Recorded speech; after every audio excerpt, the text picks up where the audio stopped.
Sir आजकल social media का जो दौर आप देख रहे हैं उसमें कल सवालात क्या अल अमान अल हफीज़, यानी जितने मुंह उतनी बातें। तहकीक का मादा तो है ही नहीं सर, वो तो बात वही है कि ऐसी ऐसी रिवायतें, ऐसी मन घड़त कहानियाँ किससे। सर अब आप एक बुरा ना माने, मुझे एक बताएं कि गौसे पाक का मर्तबा हमारे सर आको, हमारे सर के ताज है, इसमें कोई दो राय नहीं है। लेकिन सिर्फ गौसे पाक ही है?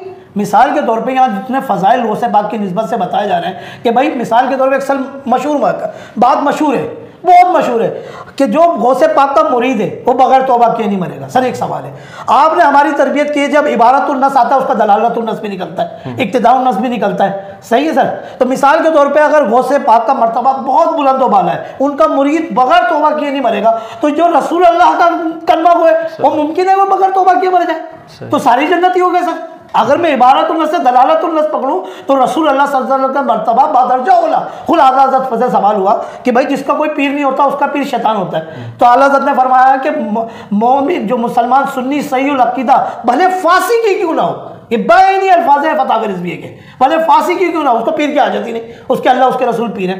तो मैं गौसे पाक का मुरीद होके मैं बगैर तौबा नहीं कर रहा, जब रसूल अल्लाह का कलमा पढ़ के मैं तौबा किया कैसे मर गया? देखें ये वजह ये ऐसी है कि क्या मैं इसमें क्या समझाऊँ, मैं अक्सर समझाता रहता हूँ कि सही और गलत की पहचान जब तक हम नहीं करेंगे तो ऐसी ही ठोकरे खाते चले जाएंगे। हमें किताबों के अंदर एक जुमला मिल गया कि भाई फ़लाँ अल्लाह के वली हैं शेख अब्दुल कादिर जिलानी रहमतुल्लाह अलैह, उन्होंने फरमाया मेरा कोई मुरीद बगैर तौबा की नहीं। मुझे चेक नहीं करना कुरान पाक से कि बात ठीक है या नहीं है। तब जिस तरह बात का तज़किरा कुरान में कहाँ होगा, मुझे बताएं। शेख अब्दुल कादिर जिलानी रहमतुल्लाह अलैह का तज़किरा तो नहीं होगा, लेकिन उस बात को तो हम चेक करेंगे ना। भाई हमें तो एक मनसूब बात मिली है, हमने तो कुरान को मीज़ान बनाना या नहीं बनाना। सारी प्रॉब्लम और सारे फसाद की जड़ ये है, हमारे यहाँ जो मसाइल ज़्यादा होते हैं हम चेक नहीं करते। मुझे चेक करना चाहिए, बात ठीक नहीं है रोक देंगे उधर। अब जिस तरह आप गौसे पाक कह रहे हैं, मैं तो इसको भी पसंद नहीं करता कि गौस ये लफ्ज़ इस्तेमाल मुझे नहीं ज़ाती तौर पर पसंद नहीं। उसकी वजह यह कि मैं जानता हूँ कि ये किताबों के अंदर क्या लिखा हुआ आया है। किताबों में ये लिखा हुआ आया है कि गौसुल आज़म आपको अल्लाह ने नाम दिया था, और अल्लाह आपसे जब बातें करते थे तो अल्लाह ने 6-7 दफ़ा आपको या गौसल आज़म या गौसल आज़म कहा था। ये नाम यहाँ से मशहूर हुआ था और आपका लक़ब बना। मुझे पता ही अल्लाह की निस्बत झूठ है, अल्लाह से कलाम का दावा नबियों का नहीं था बराह रास्त, सिवाय हज़रत मूसा अलैहिस्सलाम। अल्लाह कुरान में जिक्र करते हैं वकल्लम अल्लाहु मूसा तकलीमा, अल्लाह ने ये शर्फ हज़रत मूसा अलैहिस्सलाम को दिया, ये नबियों को नहीं मिला जिनको वही आती थी। एक शख्स आज बोले हाँ अल्लाह से हम बातें करते थे तो अल्लाह ने मुझे ये लक़ब, इसको झूठ बोल रहा है। मेरे पास कुरान मीज़ान है, इसलिए मैं ज़ाती तौर पर कोई मुझे लाख बोले गौस का ये मतलब होता है, मैं कहता हूँ कि भाई मैंने कुरान से चेक करनी है एक बात। जब एक बात अल्लाह के नाम से झूठ है मैं उसको नहीं मानूंगा। उनको भी यही पसंद आएगा, खुदा की कसम। आज शेख अब्दुल कादिर जिलानी यहाँ तशरीफ़ फरमाओ, उनके सामने पूछ लीजिएगा, वो भी कहेंगे जब मेरे नाम से अल्लाह के नाम लेकर झूठ बोला, आप लोग उस बात को रद्द क्यों नहीं कर रहे? उनकी तालीम क्या होगी, उनकी तरबियत क्या होगी? हमें हर चीज़ को चेक करना है ताकि हमें पता चले हम ठीक जा रहे हैं या हम गलत जा रहे हैं। भाई कोई बगैर तौबा के नहीं मरेगा, ये दावा कौन कर सकता है? भाई ये किस तरह एक गैर नबी ये बात कर सकता है मुस्तकबिल की बात? क्या वही हो रही थी उनके ऊपर? सवाल ये, अगर वही हो रही थी तो आप बता दें, फिर तो वो नबी हो गए। भाई अगर आप बोले कश्फ हो रहा, इल्हाम हो रहा, कश्फ और इल्हाम ऐसा नहीं होता कि मुस्तकबिल की या वही की तरह उसकी मुरादें ढूंढना लग जाए कि भाई बिल्कुल हर बंदा जो है ना, फिर कश्फ और इल्हाम खुद इतना कि इख्तलाफी मौजू रहा है कि आया वो दूसरों के लिए हुज्जत होता ही नहीं है दूसरों के लिए हुज्जत, और अपनी ज़ात के लिए कि अल्लाह की तरफ से एक बात, किसी को इशारा मिला, कुछ मिला, ख्वाब आया कुछ, बस वो दूसरों के लिए तो हुज्जत होता ही नहीं, वरना तो नबी हो गए कि उसके बाद वो बोले मेरा इल्हाम है आपको मानना ही पड़ जाएगा, तो वही हो गई भी। तो हमें हर चीज़ को चेक करना है, फिर हम देखेंगे हम कहाँ हैं, ठीक है या गलत है। सर मिसाल के तौर पे सर इतनी बातें सोशल मीडिया पे, खाली हम यही टॉपिक के ले जाए तो हमारे महीनों सिर्फ इन्हीं क्लिप पे गुजर जाए, क्योंकि जो ब्लंडर चल रहे हैं। अब एक मैं बताऊं, एक क्लिप है, इंडिया के बहुत बड़े आलिम हैं, उनको आलिम का ही वहाँ दर्जा दिया जाता है, यानी मैं ये नहीं कहूँ खतीब है, उनको आलिम की कैटेगरी में लाया जाता है दूसरे या तीसरे नंबर पर। वो कह रहे हैं कि जो गौसे पाक का जो कुत्ता है जो उनके दर पे बैठता है, बड़े बड़े फ़कीरों और बड़े बड़े पीरों से अफजल है वो गौसे पाक का कुत्ता, माज़अल्लाह सुम्मा माज़अल्लाह सर। और ये कोई आवाम नहीं बोल रहे, आवाम बोल रही तो सर एक बंदा जिसके लाखों व्यूवर्स हैं और लाखों उसको सुन रहे हैं। सर मिसाल के तौर पे अगर कोई तहकीक करने वाला बंदा होगा, जाके उनसे पूछ लेगा हजरत ये कहाँ लिखा है, किसने बताया? मजाक और किससे कहानियां बना रहे हैं सोशल मीडिया पे, ये हमारे लिए बाइस से बड़े शर्म का मुकाम है। वजह क्या है, आप उनसे पूछें कि भाई ये वाक़या आपने कहाँ पढ़ा है, तो वो किताब भी दिखा देंगे। सर किताबों में तो आया है, किताबों में तो आया है। देखें वाजिद भाई एक बात समझे, बहुत आसान है, किताब में आया वो अल्लाह की किताब नहीं थी, वो किसी इंसान ने लिखी। शरारती भी हो सकता था जिसने वो किताब लिखी, वो ठीक है गलत है मुझे कैसे पता चलेगा वो ठीक है गलत है? ठीक है, मैं जब तक कुरान पाक से चेक नहीं करूँगा। मैं गलत कह रहा हूँ या ठीक कह रहा हूँ, आप बताएं। किताबों में सब कुछ मिल जाता है। मैं आपको ये आपने कहा कि शेख अब्दुल कादिर जिलानी का कुत्ता पीरों से अफजल है। सर क्यों ना मैं ऐसे मुबालगे करूं, इसलिए कि हमारे यहाँ पर चलने वाली किताबों के अंदर, नामवर उलमा की किताबों के अंदर ऐसी ऐसी बातें आ चुकी हैं कि आप हैरान हो जाएंगे। मैं उसकी मिसाल आपको देता हूं। जैसे हमारे यहाँ फतावा रज़विया बहुत पढ़ा जाता है, आप भी जानते हैं। मैं अक्सर कहता हूं कि इसके अंदर दो चीज़ें हैं इसके अंदर, एक आलिम की बातें और एक कचरा भरा हुआ है। अब उन कचरों में जो गुल्लू बट अब एक चीज देखें, सवाल हो रहा है एक जगह पर, अफसोस की बात है, बात कटेगी, सवाल सुन लें, मैं अर्ज करता हूँ। सवाल हो रहा है हज़रत से एक जगह पे, शेख अब्दुल कादिर जिलानी जब मेराज हुई थी रसूलुल्लाह सल्लल्लाहु अलैहि वसल्लम, तो अल्लाह के नबी सल्लल्लाहु अलैहि वसल्लम बुराक पर जब बैठने लगे तो बैठा ना जाए, नबी पाक अलैहिस्सलाम से बैठा ना जाए। तो उस वक्त शेख अब्दुल कादिर जिलानी रहमतुल्लाह अलैह वहाँ तशरीफ़ ले आए थे। तो आपने अल्लाह के नबी अलैहिस्सलाम को अपने कंधों पर कदम शरीफ रखवा करके बिठाया। रसूलुल्लाह सल्लल्लाहु अलैहि वसल्लम ने शेख अब्दुल कादिर जिलानी से फरमाया था कि हमारा कदम, आपका जो कदम है ये आइंदा वलियों की गर्दनों पर होगा। फिर वहाँ इमाम गजाली को भी बुलाया गया, शेख अब्दुल कादिर जिलानी, दोनों को बुलाया गया, इन दोनों का मुकलमा भी करवाया गया, बातचीत। ये एक वाक़या है। ये सवाल हुआ एक जगह फतावा रज़विया में, और जवाब में खुद कह रहे हैं कि हदीस की किसी किताब के अंदर ये वाक़या नहीं है, लेकिन नतीजा ये कि इस वाक़े को मानने भी मसला कोई नहीं, इसलिए कि शायद हज़ारों सालों बाद एक सूफ़ी आया था, हिर्ज़ुल आशिकीन नाम की उसने किताब लिखी थी, शेख रशीद उस सूफ़ी का नाम था, उसने अपनी किताब में ये बात लिखी है और इसको मानने में कोई हर्ज नहीं। ये बात इस दर्जे की है कि इसके लिए इतनी सनद काफ़ी है। सर अब आप मुझे बताएं मैं इसको कैसे रद्द करूँगा, जब मैंने लोगों को बता दिया कि ये जो फतावा रज़विया या कोई भी जिल्द, इसके अंदर जो कुछ लिखा है कुरान सुन्नत के मुताबिक लिखा है, तो सर वो कैसे रद्द करेगा। मेरे सामने जब ये सवाल आया, और ये सवाल आप यकीन करें मैं किसी भी अहले इल्म के सामने लेके जाता हूँ ना, खुदा की कसम वो शर्मिंदा हो जाते हैं। वो कहते हैं ना हम इसका कैसे दिफा करें। मैंने कहा कि अगर आपको ये जवाब ठीक लग रहा है, आप आज आएँ और मिंबरों के ऊपर सुनाएं कि भाई मैं कसम खाता हूँ शेख अब्दुल कादिर जिलानी जो है ना मेराज में रसूलुल्लाह सल्लल्लाहु अलैहि वसल्लम के पास गए थे। मैंने कहा आप नहीं बयान कर सकेंगे, आपको भी पता है ये जवाब ठीक नहीं है, ये किसी ने शरारत की है, झूठ निस्बत बांधी। सर जब मैं इतना मुबालगा कर दूंगा और उस मुबालगे को अपनी किताबों के अंदर, मोतबर किताबों के अंदर, जिस किताबों को मैंने लोगों को ये कहा भाई ठीक है, उसके अंदर ये वाक़यात लाऊंगा और उसमें लिखा होगा इसको मानने में कोई हरज नहीं, तो सर लोग फिर आगे क्यों नहीं निकलेंगे। लोग आज शेख अब्दुल कादिर जिलानी सबसे अफजल है, ये समझते हैं कि रसूलुल्लाह ने फरमाया है सल्लल्लाहु अलैहि वसल्लम, और नबी की बात गलत हो नहीं सकती। लिहाजा जिसने आपको अफजल नहीं माना वो रसूलुल्लाह को झूठा करार देता है, इसलिए कि लिखा किताबों में वाक़या मानने में हरज नहीं, इसके लिए इतनी सनद काफ़ी है। ये मसाइल की जड़ है जिसको मैं आपको समझा रहा हूँ। मेरे सामने कोई किताब हदीस की हो, तसव्वुफ़ की हो, किसी आलिम की हो, फतावा की हो, मैं हर एक चीज़ को चेक करूँगा कुरान पाक से, गलत है नहीं कबूल करूँगा, मुताबिक मान जाऊँगा, मुझे पता चलेगा ठीक क्या है गलत क्या है। जब मैंने ये पैमाना छोड़ दूंगा बस ठीक है, फिर जो किताबों में आए आप सुनाते चले जाएं। ये सब वाक़यात किताबों में तो आए हैं। सर अल्हम्दुलिल्लाह आपने जो हमारी तरबियत की उसूलों के, यार ये बेटा ये जो उसूल हैं कुरान से ही हमने अख़ज़ किए हैं, और कुरान में यकीन करें सर अल्हम्दुलिल्लाह सुम्मा अल्हम्दुलिल्लाह मैंने उसूल सीखने के बाद कुरान करीम को जो पढ़ा और जो फ़वाइद मुझे मिले हैं, मैं सारी ज़िंदगी भी पढ़ूँ वो फ़वाइद नहीं मिल सकते। सीरों की गलतियाँ और जो भी हो वो सामने खुलता है। सर जी मैं चाहता हूँ ये उसूल कम से कम एक उसूल लोगों को उसूल बोलते हैं। उसूल मैं काफ़ी दफ़ा समझाया मैंने इस चीज़ सर समझा मतलब से हमेशा कामिल मुराद होता है दुनियावी एतबार से भी। अब इसको यूँ समझे मैं किसी को बोलूँ बेटा कुर्सी लेकर आओ, ठीक है, और वो ऐसी कुर्सी लेकर आए किसी को बिठाने के लिए जिसके पाये 3 ना हो, तो लोग बोलेंगे कि इसने उस्ताद के हुक्म पर अमल कर लिया। हम बोलेंगे अमल नहीं किया। मुतलक से कामिल मुराद होता है, कामिल सलामत कुर्सी तो लेकर आओ। अब कामिल से ये मुराद नहीं होता कि नहीं लेकर आए। कामिल कहते हैं कि हर वो हुक्म जिसमें उसकी हिकमत और मकासद तमाम पूरे हो रहे हैं। कुर्सी लाने का मकसद होता है कि बंदा कंफर्टेबली बैठ जाए। ऐसी कुर्सी होनी चाहिए कि जिस पर बैठने की जो मकसद है वो पूरा होता होगा, मुतलक से कामिल मुराद हो जाए। इसलिए कुरान पाक में जब कोई हुक्म आता है तो उसका इतलाक़ कामिल देखा जाता है, उसको मशरूइयत और हिकमत और मकासद के ऊपर देखा जाता है। पूरा उतर रहा है तो कुरान में दाखिल होता है, वरना दाखिल नहीं होता। ठीक है, इसका यूँ मिसाल समझे, अल्लाह ने कहा चेहरा दो तो पूरा चेहरा दोएंगे कि पूरा चेहरा होता है। अब एक बंदा बोले अल्लाह ने कहा चेहरा दो, इतना हिस्सा मैंने दो लिया, चेहरा ही तो है, हम कहेंगे नहीं आप नाक़िस मुराद ले रहे हो।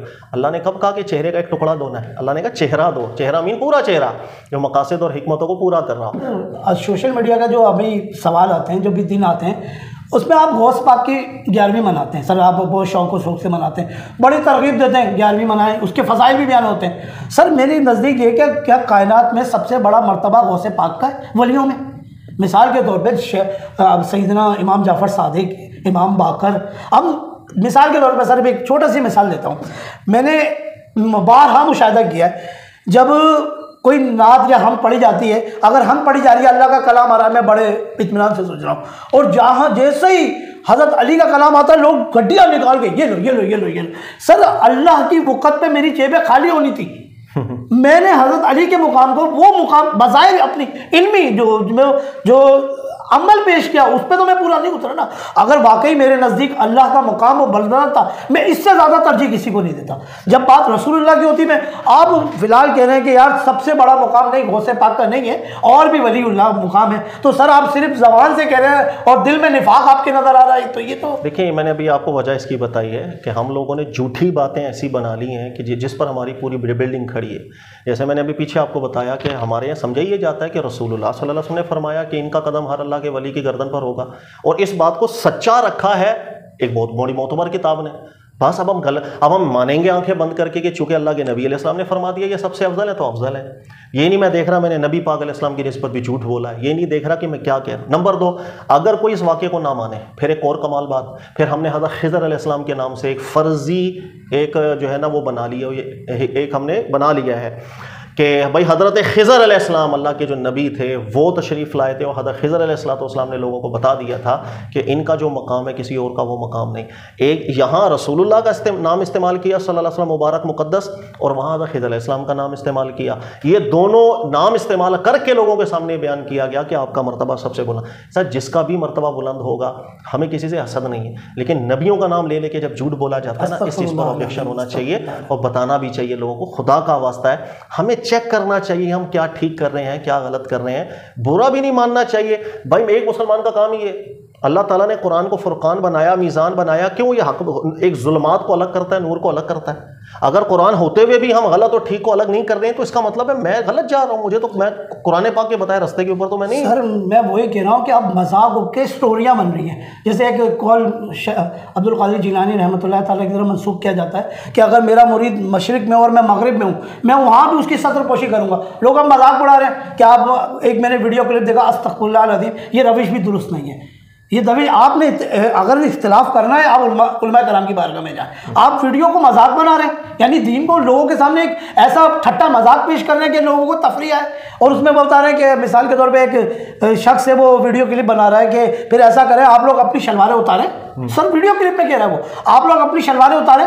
देखें शेख अब्दुल कादिर जिलानी आपकी सतरपोशी करते नहीं है, सारे कादिर उतारे। फिर एक वो वीडियो क्लिप भी चला रहा है सर, एक बयान करते करते मौलवी की ना शलवार नीचे आ गई, तो उसको बोल रहा है ये देखो शेख अब्दुल कादिर जिलानी शलवार क्यों उठा रहे। माज़अल्लाह सुम्मा माज़अल्लाह। देखिए ये चीज़ होनी ही है, अच्छी नहीं है, मैं भी मान रहा हूँ अच्छा, लेकिन ये होना ही है। क्यों? इसलिए कि दोनों तरफ देखो इंतहा बढ़ गई है। यहाँ वाले दे दवा दब झूठ बोली जा रहे हैं, रसूलुल्लाह सल्लल्लाहु अलैहि वसल्लम का मुबारक नाम लेकर, दीगर नबियों का नाम लेकर, झूठे वाक़यात बनाकर, झूठे किस्से बनाकर समझाएं तो शायद हम समझ नहीं पा रहे, तरीका नहीं है। जब देखा कि भाई ये लोग झूठ में आगे बढ़ गए हैं तो फिर इसका रद्द करने वालों ने भी एक पोजीशन ले ली बहुत एक्सट्रीम कि हम शिद्दत के साथ इनका रद्द करें, मजाक बनाएं ताकि शर्मिंदगी हो। इनको नहीं होती तो कम से कम जो न्यूट्रल्स हैं उनको देख करके हो कि यार ये लोग किस कदर घटिया हैं कि इनकी सोच कितनी घटी है। ये दोनों तरफ के रवैये थोड़े से जो है ना एक्सट्रीम लेवल के ऊपर चले, अच्छा नहीं है। इन्हें भी समझना चाहिए, उन्हें भी समझाने के अंदर अच्छा तरीका इख्तियार करना चाहिए। आप बताएं, आप रीज़न बताएं, रूट कॉज बताएं, ये गलतियाँ क्यों फैल रही हैं, ये वाक़यात गलत कैसे आ रहे हैं, किन किताबों की वजह से आ रहे हैं, कौन सी गलत बात मशहूर होने की वजह से आ रहे हैं। समझदार हैं लोग, वो समझेंगे इंशाल्लाह। फैलने में भी तो टाइम लगा ना सर, ऐसा तो नहीं आज एक बंदा उठा और उसने एक वाकया सुनाया और पूरे पाकिस्तान में इंडिया में फैल गया, ऐसा नहीं हुआ।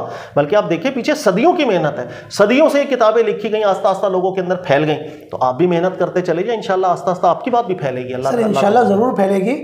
और फिर अल्हम्दुलिल्लाह सर मैं तो कहता हूँ कि अगर अल्लाह ताला हमें हमारी वजह से किसी को हिदायत मिल जाए और कोई ये बात को समझ ले, इस बारीकी को समझ ले कि यार कुरान की तरजीहात को किसी मामले में और इसको फोकस नहीं करना, सब पहले कुरान को लेना है, कुरान को समझना है, कुरान क्या हुक्म आ रहा है। सर मिसाल के तौर पर लोगों को किसी भी वाक़यात पढ़ने की वजह से, मैं तो सर आवाम तो नहीं बयान कर रही ना, ये बड़े बड़े चैनल पे ये बयान हो रहे हैं, किससे सुनाए जा रहे हैं कि एक शख्स का इंतकाल हो गया तो वो थोड़ी देर बाद उठ खड़ा हुआ, तो वो भाई क्यों चैनल पे चल रहा है सर कि वो उठ खड़ा हुआ, वो लोगों ने पूछा नहीं भागो नहीं, मैं मरा नहीं हूँ बल्कि मैं बगैर तौबा किए मर गया था। तो शेख अब्दुल कादिर जिलानी उन्होंने बोला मेरा मुरीद होकर बगैर तौबा किए मरता है। सर ये चैनल पे चल रहा है, अब कौन सा लॉलीपॉप दे रहे हैं सर। मसला ये है, अब ये वाकया आ गया, अब दो रुख हैं लोगों के। एक रुख ये है कि उन्होंने देखा होगा यार किसी किताब में आ गया और उस किताब को हमारे यहाँ मोतबर समझा जाता है, लिहाजा वाकया भी मोतबर हो गया। एक ये जहन है। दूसरा जहन है वो चेक करेगा कुरान पाक का पैमाना रख के, मीज़ान कुरान को बना करके मैंने चेक करना है बात कुरान की मुताबिकत में है या नहीं है। ऐसा ही है। अच्छा, कुरान पाक क्या जिक्र करता है जब हम देखेंगे तो अल्लाह ताला कई जगहों पर जिक्र करते हैं कि जिस वक्त इंसान के बिल्कुल मौत का वक्त करीब आ जाता है ना, रूह कब्ज होने का करीब, के जिस वक्त गैब के कुछ पर्दे भी उठने लग गए, अल्लाह फरमाते हैं इस वक्त का ईमान काबिल कबूल। इस वक्त तो फिरौन भी मुसलमान हो गया था। वो फिरौन ने भी जिस वक्त बिल्कुल अल्लाह के जो है ना वो बास देख ली तो उसने कहा कि भाई इन्नी आमनतु बिरब्बिल आलमीन रब्बी मूसा व हारून, मैं ईमान ले आया। अल्लाह ने वाज़ेह फरमाया अल आन, अब वक़द असैता क़ब्लु, इससे पहले तेरी क्या थी। ये देख के तो हर कोई ईमान ले आता है। इसी तरह अल्लाह ताला ने एक जगह और उसूल जिक्र किया है कि जिस वक्त लोग बास देख लेते हैं, यानी कि बस वो अगले जहान के मामला जो है ना उसके सामने आ गए, अल्लाह ने फरमाया अब उसकी तौबा या अब कुछ नहीं होता, उसको कबूल नहीं होता। ये इस दुनिया के लिए इम्तिहान है। जब मैं कुरान से परखूंगा तो देखिए कि एक शख्स का वक्त आ गया, अजल आ गई, मौत आ गई। अब वो मौत के बाद उसने कौन से मामलात उसके हैं वो अल्लाह जाने, बरज़खी मामलात या इस दुनिया से हट गए मामलात अलग कह रहे। अब उसके बाद अगर वो जिंदा हो भी जाता और तौबा कर भी लेता, कुरान इस तौबा को कबूल नहीं था कर रहा।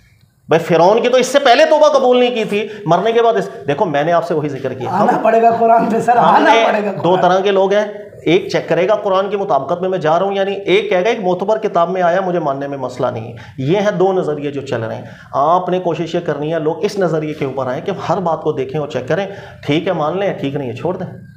सर मसल में अब मेरे को करामतें ही बयान करनी है, मेरी सारी दारो मदार चंदे का वो करामत पे। अगर मैं पीर साहब की करामत नजराना कैसे आएगा? देखिए तो हमने बना दिया ना। अगर आप कुरान पाक देखें, ये जो काम करते हैं डॉक्टर जाकिर नाइक वगैरह, इनका जितना भी का वर्किंग है, आप देखें कि वो करामतों के नाम पे तो नहीं चल रहा कि अल्लाह ने बरकत कितनी दी है, बहुत बरकत दी है। पूरी दुनिया के अंदर माशाल्लाह बहुत बड़े लेवल पर वो काम करते हैं। वो पढ़े लिखे लोग हैं, मतलब हमें भी एक बहुत कमतर फील करते हैं जब उनमें से कोई बंदा हमारे सामने आता है बात करता है, वो बड़े लोग हैं माशाल्लाह। इसी तरह पूरी दुनिया के अंदर देखें कि जो करामतों के नाम पे नहीं चल रहे, अल्लाह उनका भी कारखाना चला रहा है, वो भी दीन के अंदर तरक्की उनको मिलती चली जा रही है, उनका काम, उनकी दावत फैल रही है। ये तो हमने सोच लिया कि हम ये करेंगे तो हमें चंदा मिलेगा वरना नहीं मिलेगा, ऐसे ही बातें। आप ठीक चलेंगे अल्लाह की तरफ से बरकतें और मिलेंगी। आप सर क्यों नहीं मिलेंगी? कुरान खुद में या खुज़ियल किताब के एक मजबूती से किताब को थाम। सर मुबारक हस्तियों को तरगीब ये दी जा रही है, हालांकि वो हमसे उनसे बढ़कर कौन है कुरान को थामने वाला? सर अब तो हम तो बात दर्जा हो रहा है इसमें आते कि हमारी औकाती वक़्ती क्या है। अंबिया अलैहिस्सलाम के मुबारक के किताब को मजबूती से थामो, किताब को मजबूती से थामो। सर कैसे थामूं? मैं किसी बात को इससे नहीं परखता, बल्कि मैंने एक आइडियल बना लिया, यार ये बातें ठीक करता है, मैं इसको मानूंगा, इसको फॉलो करूँ। बाकी आपके अभी जैसे कमेंट्स आएंगे ना, बड़े बड़े निकल के लोग आएंगे कमेंट्स करने, तहकीक कुछ भी नहीं है। सर तहकीक के मैदान में आए ना तो पता चलेगा। कमेंट्स करते हैं ना जितने, उनका बुरा नहीं माना करें सर, बुरा नहीं, वो तो हमारे मैं भी हूँ ना, इधर देखिएगा, मैं भी हूँ। अगर मैं किसी काम पे गलत हूँ और मुझे कोई शख्स आके बोलेगा ना वो गलत है, तो थोड़ी देर के लिए मैं भी परेशान हो जाऊंगा, यार मैं क्यों गलत हूँ, मैं चेक करूँ। मैं फ़ौरन तो नहीं शायद मानूंगा, तो मैं भी उसको फिर टाइम लूँगा, उसको देखूंगा, चेक करूँगा मैं कहाँ गलती कर रहा हूँ, नहीं कर रहा हूँ, किसी नतीजे पर बाद में पहुँचूंगा। तो बहुत से लोग हैं वो जज्बात में आके जब वो सुनते हैं, उन्हें एक बात समझ में नहीं आएगी, वो कहेंगे कि हमें समझ में नहीं आ रही, मौलाना साहब पागल बना। कोई बात नहीं, मेरी बात सुन ली उन्होंने ना, अब उनको गौर फिक्र करने दें, उनको टाइम दें। इंशाल्लाह मुझे उम्मीद है कुछ अरसे बाद मुमकिन है वो भी इस नतीजे पर आए कि बात ठीक ये कर रहे हैं, या हो सकता है मैं गलत कर रहा हूँ, मेरी रहनुमाई मिल जाए, मुझे मिल जाए कि हाँ भाई मैं कहाँ गलती कर रहा हूँ। बुरा नहीं माना करें, जो मोहब्बत करने वाले हैं वो भी हमारे जो है ना दिल में, जो नफरत करने वाले हैं जिनको हमारी बात समझ में नहीं आ रही, कोई बात नहीं, हमें उनसे भी प्यार है। यहाँ जो मामला हमारे हो रहे हैं फ़िरका वारियत, मिसाल के तौर पर मेरे पास एक शख्स आया और वो कहता है कि यार वो आलिम दीन भी हैं, ठीक है, मस्जिद के इमाम भी है, ख़तीब भी हैं। मेरे पास आके बोलने लगे कि यार मुझे अहले हदीस होने पे फ़ख्र है। तो मैंने अच्छी बात है, तो बोले मैं आपको बताऊंगा कि मैं अहले हदीस क्यों हुआ, मुझसे बोलने। तो मैंने बोले आपका ताल्लुक़ किससे? मैंने यार मैं तो एक न्यूट्रल मुसलमान हूँ। बोले आप कोई नए फ़िरके की बुनियाद रख रहे हैं? मैंने अल अमान अल हफीज़। मैंने बोला आपको अगर अहले हदीस होने पर फ़ख्र है, हाथू बुरहानकुम इन कुंतुम सादिकीन, कोई दलीलें तो पेश करो। तो मतलब कुरान में अल्लाह फरमाता है वस्समाकुल मुस्लिम, अल्लाह ने तुम्हारा नाम मुसलमान रखा, मैं अपना नाम रख रहा हूँ, अपनी किताबों का नाम रख रहा हूँ, अपनी मस्जिदों का नाम रख रहा हूँ, और मैं उसको तरजीह दे रहा हूँ। यानी मेरा मुसलमान उन्होंने कहते बोलते नया फ़िरका, एक बुजुर्ग हम कहना कि खाली मुसलमान है तो बोलेंगे एक नया फ़िरका आ गया, ये एक नया फ़िरका आ गया जो कहता है कि खाली मुसलमान है। वो सर इस पर बयानात भी हैं कि तू कौन सा खाली मुसलमान है, वो फला फला बुजुर्ग वो सुन्नी थे, फला फला बुजुर्ग वो अहले हदीस थे। जिस बात को अल्लाह ने जिक्र किया अब अच्छी बात है, हमें वो नाम अब अच्छा नहीं लगता। ठीक है, हुआ सम्माकुमुल मुस्लिमीन, अल्लाह ने तुम्हारा नाम मुसलमान रखा है, मुस्लिम।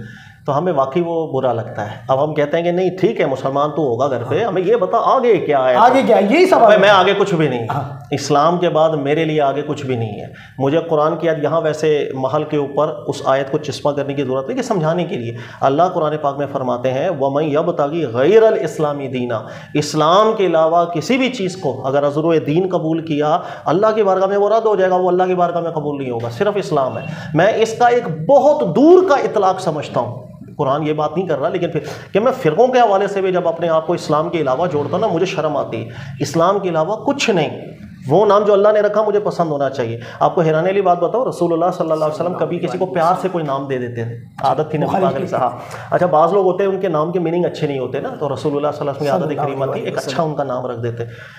कई सहाबा ऐसे हैं जिनको प्यार से रसूलुल्लाह सल्लल्लाहु अलैहि वसल्लम ने जो नाम दिया उसी नाम से मशहूर हो गए, और उन लोगों को ये कहते थे कि यार मुझे इसी नाम से बुलाया करो क्योंकि अल्लाह के नबी अलैहिस्सलाम ने प्यार से नाम दिया था।